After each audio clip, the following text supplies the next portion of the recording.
इनकी कमी से भी आपके शरीर में चक्कर और थकान, कमज़ोरी और हार्ट बीट बहुत कुछ दिक्कत हो सकती है।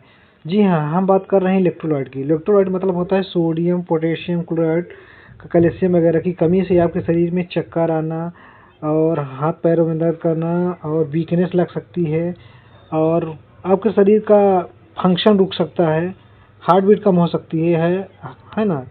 तो दोस्तों, क्या आपके ब्लड रिपोर्ट में आपने सोडियम, पोटेशियम, कैल्शियम, मैग्नीशियम इत्यादि की जांच कराई है या किडनी फंक्शन जांच में क्या ये जांच आपने पाया है? तो चलिए इस वीडियो में हम बात करते हैं और कौन सा खाना खाना चाहिए, कौन सा फूड खाना चाहिए ताकि आपको सोडियम पोटेशियम की कमी ना हो।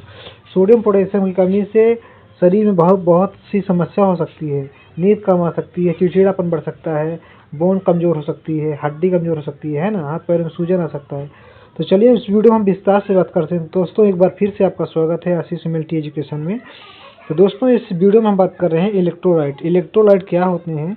इलेक्ट्रोलाइट क्या होते हैं? वे पदार्थ होते हैं, वे सब्सटेंस होते हैं जो पानी में घुलकर यानी डाइल्यूट होकर पॉजिटिव आयन या निगेटिव आयन आयन है ना, निगेटिव आयन या पॉजिटिव आयन बनाते हैं और शरीर में इलेक्ट्रिकल कंडक्शन और ऑस्मोटिक बैलेंस बनाए रखते हैं।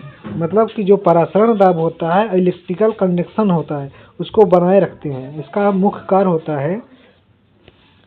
मुख्य कार्य ये है कि ये वाटर बैलेंस या फ्लूइड का बैलेंस वो मेंटेन कर रखते हैं। शरीर में जो फ्लूइड होता है उसको मेंटेन करते हैं। जो नर्व होती हैं, इम्पल्सेस होती हैं, आवेग होता है, उनको कंडक्शन कराते हैं। मतलब उसके में महसूस कराते हैं। जैसे किसी को टच करते हैं तो फील होना चाहिए कि टच किए हैं। कोई करंट लगता है, कोई आग लगती है तो आपको फील होना चाहिए कि आपके शरीर में ये हो रहा है। मसल्स कॉन्ट्रैक्शन, कॉन्ट्रैक्शन का ये मतलब होता है कि कॉन्ट्रैक्शन यानी ग्रो करना, थोड़ा थोड़ा सेव करना, मूव करना एक तरह का। जैसे आप मुंह चलाते हैं तो कॉन्ट्रैक्शन होता है आपका, जैसे डाइजेशन होता है वो कॉन्ट्रैक्शन होता है ना। एसिड बेस बैलेंस मतलब अम्ल और क्षार के पीएच को मेंटेन करते हैं, बहुत इंपॉर्टेंट होते हैं। हार्ट रिदम, जो हार्ट बीट होती है, जैसे कि सिस्टोलिक डायस्टोलिक होती है, लब डब की आवाज़ आती है, उसको मेंटेन करते हैं। यह प्रक्रिया हीमोस्टेटिस से जुड़ा हुआ होता है ना। हीमोस्टेटिस का एक अलग शब्द होता है, ये मेडिकल शब्द में आप सर्च करके बताइएगा हीमोस्टेटिस का। मैं तो बाकी तो मैं बताऊंगा होम्योस्टेटिस क्या होता है। यानी जो ब्लड क्लॉटिंग होता है और इसी से जुड़ा हुआ शब्द होता है। तो अब इसके नॉर्मल रेंज की बात कर लेते हैं। आप कमेंट करके बताइए होम्योस्टेटिस क्या होता है, बाकी हम आगे बताएंगे। नॉर्मल सीरम इलेक्ट्रोलाइट रेंज है ना, सोडियम की नॉर्मल रेंज होती है ब्लड में, मतलब कि 135 से 145 मिली इक्विवेलेंट पर लीटर, 1 लीटर में इतना होता है। पोटेशियम की 3.5 से 5 मिली इक्विवेलेंट पर लीटर होती है। क्लोराइड की 96 से 106 मिली इक्विवेलेंट पर लीटर होती है। बाइकार्बोनेट 22 से 28 मिली इक्विवेलेंट पर लीटर। ये पेपर में पूछा जाता है। अगर आप ग्रुप 5 SMCRE किसी भी अगर सेंट्रल गवर्नमेंट की एग्जाम BSF RRB वगैरह की तैयारी कर रहे हैं लैब टेक्नीशियन की, तो पेपर पूछा जाता है। ये लैब टेक्नीशियन के नहीं, आप किसी भी फील्ड से हैं तो ये इलेक्ट्रोलाइट बहुत इंपॉर्टेंट होता है। कैल्शियम की नॉर्मल पूछी जाती है, मैग्नीशियम की पूछी जाती है। आप पॉज करके पढ़ लीजिएगा, नहीं तो वीडियो थोड़ा लंबा हो जाएगा। कैल्शियम आयन 2+ होता है, ये पूछा जाता है 8 से 10 mg/dl। ये ध्यान रखना, mg/dl यूनिट बहुत ज़रूरी होती है। तो दोस्तों, अब इसके क्लिनिकल नोट्स मतलब कि शब्द जो जुड़े होते हैं, जैसे कि हाइपोनेट्रीमिया, हाइपरनेट्रीमिया, इसका मतलब क्या होता है? जब आपके शरीर में जो सोडियम की मात्रा, सोडियम कहाँ पाया जाता है? सोडियम नमक होता है ना, ये सोडियम पोटेशियम पोटेशियम पाया जाता है। तो लो अगर हो या कम होगा तो इसे हाइपोनेट्रीमिया, हाइपो मतलब कम, नेट्रियम मतलब वो क्या बोलते हैं सोडियम। हाई सोडियम मतलब हाइपरनेट्रीमिया, हाइपर मतलब ज़्यादा, लो पोटेशियम हाइपर कैलीमिया बोले जाते हैं। सब याद रखिएगा, है ना। कॉज एरिथेमेसिस है ना, जो हार्ट बीट होती है। हाई पोटेशियम होता है, हाइपर कैलीमिया होता है, मेडिकल इमरजेंसी सीवियर दिक्कत हो सकती है। और लो कैल्शियम होता है तो इसे बोलते हैं हाइपोकैल्शियम। और मतलब लो मैग्नीशियम को मैग्नीसीमिया मतलब ब्लड होता है, हाइपोमैग्नीसीमिया। अब अच्छे से प्रोनाउंस कर लीजिएगा। इसमें इसका फंक्शन इधर लिखा हुआ है ना, तो आप पॉज करके पढ़ लीजिएगा। बाकी और आगे हम बहुत अच्छी चीज़ बताएंगे का मतलब कौन कौन सी डाइट में खाना खाएंगे, कौन कौन से फल खाएंगे तो आपके शरीर में ये इलेक्ट्रोलाइट कमी नहीं होगी, और है ना। तो माइन इलेक्ट्रोलाइट टाइप्स प्रकार कितने होते हैं? पहला प्रकार होता है सोडियम, है ना। सोडियम होता है, सोडियम में पॉजिटिव आयन होता है। इसका पर्पज उद्देश्य मतलब होता है बॉडी वाटर बैलेंस, जो बॉडी वाटर बैलेंस होता है उसको मेंटेन करता है, ब्लड प्रेशर को मेंटेन करता है ना, बीपी जिसको बोलते हैं। नर्व एंड मसल के फंक्शन कार्य करता है, जैसे नर्व में इलेक्ट्रिकल करंट जाने के लिए, मसल्स में कॉन्ट्रैक्शन के लिए। अब 135 से 145 मिली इक्विवेलेंट पर लीटर होता है। ये नमक में पाया जाता है, नमक खाना चाहिए, है ना, सोडियम पड़ सकता है। इसकी जांच कौन सी होती है इस वीडियो में हम बताएंगे, अभी वीडियो में बने रहिएगा। खून की जांच में कौन सी खून की जांच कराएंगे तो ये सब मिल जाएगा आपको, और कैसे पढ़ना है रिपोर्ट सब कुछ बताएंगे। तो इसका फंक्शन क्या होता है, कार्य क्या होता है सोडियम का, वाटर बैलेंस का ध्यान रखना, बीपी को कंट्रोल करता है ना, ये जो नर्व होती है, नर्व से होती हैं और मसल्स को फंक्शन करता है। फिर दूसरा होता है पोटेशियम, ये भी नमक में पाया जाता है, बाकी वो सब्जियों में हम जूम करके बता देंगे। इसकी नॉर्मल 3.5 से 5.5 मिली इक्विवेलेंट पर लीटर होती है। पर्पज क्या होता है स्पेशली हार्ट रिदम वो होता है ना, लब डब की आवाज, कॉन्ट्रैक्शन, रिलैक्सेशन। अपने बीपी के 120/80 है ना, तो ये कॉन्ट्रैक्शन रिलैक्सेशन का ये रेट है।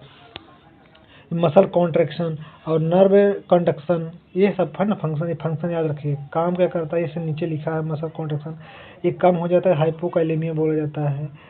और सोडियम कम हो जाता है क्या बोलते हैं, कमेंट करके बताइएगा। और इसमें मसल की वीकनेस और कमजोरी, मसल्स में कमजोरी हो सकते हैं, क्रैप्स हो सकते हैं, पैरालिसिस हो सकता है, पैरालिस लकवा जिसको बोलते हैं, हाइपरकाइलेमिया ये कम होता तब। हाइपर कैलेमिया जब ज़्यादा हो जाता है तो डेंजरस कंडीशन होती है, इरेगुलर हार्ट बीट चल रही रहती है 200 से 300 के पार, कार्डियक अरेस्ट हो सकता है, मतलब हार्ट अटैक आ सकता है। अब क्या खाना चाहिए, कौन सा फूड खाना चाहिए, ये ध्यान रखिएगा। ये तो लिख लीजिए, इसमें लिखा हुआ है ना, स्पाइनिश खाना चाहिए, आर्गुलिया है ना, ये सब पढ़ लीजिए, कितना ज़रूरत होती है ना एक दिन में, ये सब पढ़ लीजिएगा जूम करके आप पॉज करके पढ़ लीजिएगा, सॉरी। और तीसरा होता है क्लोराइड, ये भी इम्पोर्टेंट शब्द होता है। ये ब्लड में 106 एम जी नहीं, मिली इक्विवेलेंट पर लीटर होता है। इसका कार्य क्या होता है, एसिड बेस बैलेंस को मेंटेन करना होता है, फ्लूइड होता है उसको maintain, HCl formation in stomach, very important ध्यान रखिएगा। जो क्लोराइड होता है, जो HCl होता है, HCl क्या करता है, जो भोजन जब स्टमक में आता है, आमाशय में आता है, तो उसको क्या करता है, इसको बाइस बैक्टीरिया को मारने का काम करता है, और जो उसका डाइजेशन का प्रोसेस होता है इसको इनहिबिट कर देता है ना।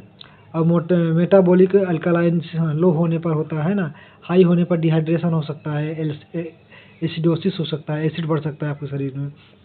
और कौन सा फूड खाना चाहिए, केला खाना चाहिए, है ना, ये सब इसमें लिखा है। ये ब्रेड लिखा है, ऑरेंज लिखा है, सलमन मछली का ये मांस होती है, ऑलिव होता है, ये आप खाना चाहिए, है ना। ये आपके जो जिम करते होंगे उनके लिए बहुत इंपॉर्टेंट है। फिर नेक्स्ट है कैल्शियम। कैल्शियम तो सबसे इम्पोर्टेंट, कैल्शियम आप लोग जानते भी होंगे, हड्डी मजबूत करता है आपकी। नॉर्मल इसकी होती है 8 से 10 mg पर डेसीलीटर होता है। और इसकी फंक्शन क्या होता है, जो हड्डी होती है बोन हेल्थ, हड्डी को मजबूत करता है। मसल कॉन्ट्रैक्शन, मतलब कॉन्ट्रैक्शन मतलब होता है एक संकुचन, ऐसा है ना, मूवमेंट कराना। और blood clotting very important, blood को हार्ट फंक्शन करता है, हार्ट के लिए अच्छा होता है। इस कम हो जाता है, इससे टाइटलिंग हो सकती है। और मसल स्पैजियम, पानी उनी तरह हो जाता है, टाइटनी थोड़ा दर्द होता है, टाइटनी ना। और ज़्यादा हो जाता है किडनी स्टोन, कैल्शियम जो कार्बोनेट बोलते हैं ना, कैल्शियम किडनी में जब जमा हो जाता है तो एक स्टोन हो जाता है। कॉन्स्टिपेशन हो सकता है, मतलब कि वो एक तरह का दस्त हो सकता है, कॉन्स्टिपेशन में कब्ज होता है, सॉरी कब्ज होता है, कन्फ्यूजन हो सकता है। इसमें से ब्रोकली खाना चाहिए, स्पाइनिश खाना चाहिए, आलमंड खाना चाहिए, दूध खाना चाहिए, चीज़ खाना चाहिए, वेरी इंपॉर्टेंट है ये शब्द। ये है ना जिम वालों के लिए, जो रेगुलर अपना वीडियो देख रहे हैं, जो अपने हेल्थ को सुधारना चाहते हैं, तो कैल्शियम जरूर खाएं, है ना, और ज़्यादा भी नहीं, ये भी इम्पोर्टेंट है। और लास्ट आता है मैग्नीशियम। मैग्नीशियम की नॉर्मल रेंज होती है 1.7 से 2.2 mg पर डेसीलीटर। इसका फंक्शन यानी काम क्या होता है, नर्व फंक्शन करना, मसल रिलैक्सेशन। अब मसल रिलैक्सेशन आपने हार्ट में देखा हो, जब कंट्रक्शन और रिलैक्सेशन होता है, आपने पढ़ेंगे तो उसमें समझ में आएगा। नेक्स्ट वीडियो हम देखते हैं, फिर समझाएंगे। एंजाइम रिएक्शन, एंजाइम जैसे होता है कि मान लीजिए कि कोई काम पाचन स्लो हो रहा है, तो मैग्नीशियम आपके शरीर में रहेगा तो ये जल्दी से पाचन, फास्ट पाचन हो सकता है। और ये कम हो जाता है, ट्रीमर हो सकता है, सीजर में झटके आ सकते हैं, इरेथेमिया, इरेथेमिक मतलब एक तरह की हार्ट बीट होती है ना। माइल्ड इंक्रीज, जब थोड़ा सा इंक्रीज हो जाता है, नोजिया घबराना, वोमिट उल्टी हो सकती है, नींद कम आना हो सकता है। और कौन सा फल खाना चाहिए, ये इंपॉर्टेंट है। Magnesium rich food very important, खीरा हो गया, धनिया हो गई, है ना, ये धनिया, पालक बहुत इंपॉर्टेंट है ना, हर चीज़ में आपने देखा होगा। खीरा भी अच्छा होता है, और ये क्या बोलते हैं इसको, जो गोभी होती है पत्ता वाली, वो वाली खाना चाहिए। अब लास्ट का बहुत इंपॉर्टेंट है, अभी अगर वीडियो बने हैं तो जरूर लाइक करिएगा, शेयर करिएगा। आपके लिए हेल्थ से जुड़ी जानकारी है, ऐसी वैसी जानकारी नहीं है कि आप वैसी चीज़ देख रहे हैं। आप अच्छा चीज़ में इन्वेस्ट कर रहे हैं ना अपना टाइम। कंक्लूजन है, इलेक्ट्रोलाइट बॉडी में ऐसे चार्ज मिनरल्स होते हैं, पदार्थ होते हैं जो हार्ट, मसल्स, नर्व और डिहाइड्रेशन को कंट्रोल करते हैं। इनका सही बैलेंस बॉडी के लिए बहुत इंपॉर्टेंट, सही बात है। कन्फ्यूजन जिसको होता है ना, कन्फ्यूज हो जाता है, सोडियम कमी से हो सकता है, ज़रूरी नहीं सोडियम हो, लेकिन कमी से हो सकता है। पोटेशियम, कैल्शियम, मैग्नीशियम ये ज़्यादा हो जाए तो तो दोस्तों और क्रैप्स, वीकनेस, कमजोरी, सीजर है ना, ये सब सीरियस प्रॉब्लम हो सकती है इसकी कमी से। बहुत इंपॉर्टेंट है। अगर आप अपना कंट्रोल आप जांच करा सकते हैं। जांच के लिए कौन कौन सा टेस्ट होते हैं हम बताएंगे अभी, है ना। तो वीडियो में प्रॉपर बने रहें और वीडियो को अच्छे से देखें। जहाँ बैठते हो थोड़ा सा शोर शराबा थोड़ा दूर हट के वीडियो देखें। हेल्दी डाइट लें, किडनी हेल्थ लें, बहुत इंपॉर्टेंट इलेक्ट्रोलाइट होते हैं। और क्या क्या खाना चाहिए सब मैंने बता दिया है ना। और हाँ, टेस्ट में आप बता देता हूँ, लास्ट में टेस्ट है, बहुत बहुत इंपॉर्टेंट है। आपने के एफ टी यानी किडनी फंक्शन टेस्ट कराते हैं, इसी को RFT बोला जाता है। RFT यानी रीनल फंक्शन टेस्ट। इसी में कोई कोई इलेक्ट्रोलाइट यानी इलेक्ट्रोलाइट की जांच दे देता है। Electrolyte sodium, potassium, magnesium, calcium की जांच दे देता है। कैल्शियम भी देता है कोई कोई। तो अगर नहीं देता है तो आप इलेक्ट्रोलाइट टेस्ट करा सकते हैं। 2 ml ब्लड लगेगा, 500-400 रुपये लगेगी, 500-400 रुपये, अलग अलग लैब के अनुसार रेट हो सकता है। आप जांच करा सकते हैं और जांच कराकर आप हमें कमेंट करें, या तो अभी बताएं अगर आपको वैल्यू पता है। तो अगली वीडियो हम KFT पर लाने जाते हैं, किडनी फंक्शन टेस्ट, विस्तार से बात करेंगे। तो आप वीडियो को लाइक करें, शेयर करें अपने दोस्तों के साथ और पढ़ने लिखने वाले दोस्तों के साथ, जो स्वास्थ्य से जुड़े हैं या नहीं जुड़े कोई भी। ये जानकारी बहुत ही जनरल है।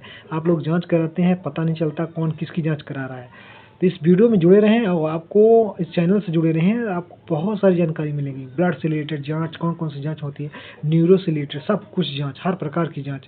तो प्लीज़ वीडियो को शेयर करें, लाइक करें। और हाँ, अगर अपना बच्चे वहाँ से हैं, क्या बोला था, मध्य प्रदेश रीवा से, तो वीडियो को ज़रूर शेयर करिए। हम अपने के बीच के आदमी हैं। बाकी अगर आप पूरे MP, UP, राजस्थान, झारखंड, इधर बिहार, असम कहीं से भी हैं तो वीडियो को लाइक करें और अपने दोस्तों के साथ शेयर करें। जय हिंद, जय भारत।